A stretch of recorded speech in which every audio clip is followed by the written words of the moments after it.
నా తోటి తెలుగు క్రైస్తవులందరికీ ఈ ఉదయకాలపు శుభములు వందనాలు తెలియజేస్తూ ఉన్నాను.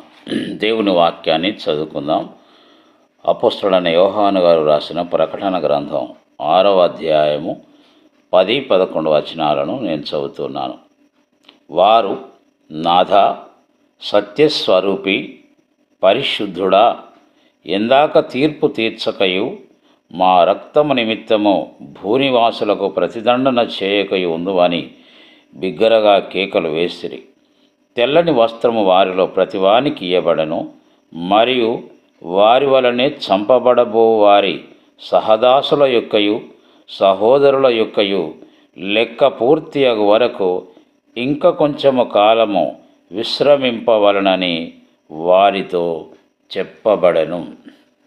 క్రీస్తునందు ప్రియ సహోదరి సహోదరులారా, ఈ సన్నివేశం కూడా పరలోకములో సంభవిస్తున్నట్లుగా మనం చూస్తున్నాం.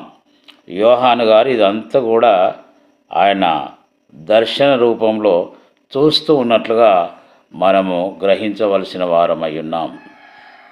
ఈనాడు ఈ భూలోకంలో ప్రభు అయిన యేసుక్రీస్తు వారి నామము నిమిత్తమై అనేక మంది సేవకులు మరి ఆయన యొక్క మహిమార్థమై వారి యొక్క ప్రాణములను త్యాగం చేస్తున్నారు.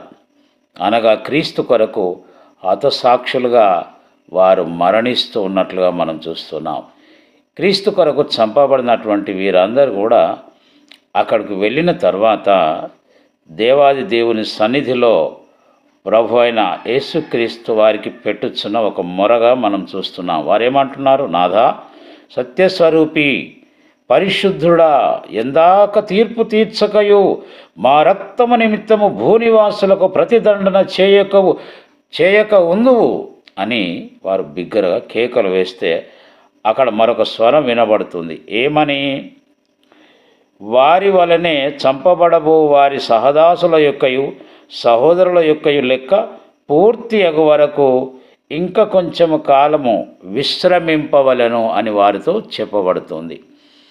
ఇప్పటికీ మనకు తెలుసు, మన తెలుగు రాష్ట్రాల్లో అందరికీ సుపరిచితులైన సహోదరులు ప్రవీణ్ పగడాల గారు క్రీస్తు నిమిత్తము వారు హతసాక్షులయ్యారు. అమెరికా దేశంలో చార్లీ కిర్క్ గారు కూడా 31 సంవత్సరాల యవన కాలంలో క్రీస్తు కొరకు చంపబడ్డారు. ఇలా అనేక మంది భూలోకంలో క్రీస్తు కొరకు హతసాక్షులు అవుతున్నారు. వీలైతే మనం కూడా ఆ రీతిగా హతసాక్షులు కావడానికి సిద్ధపడదాం. అట్టి కృప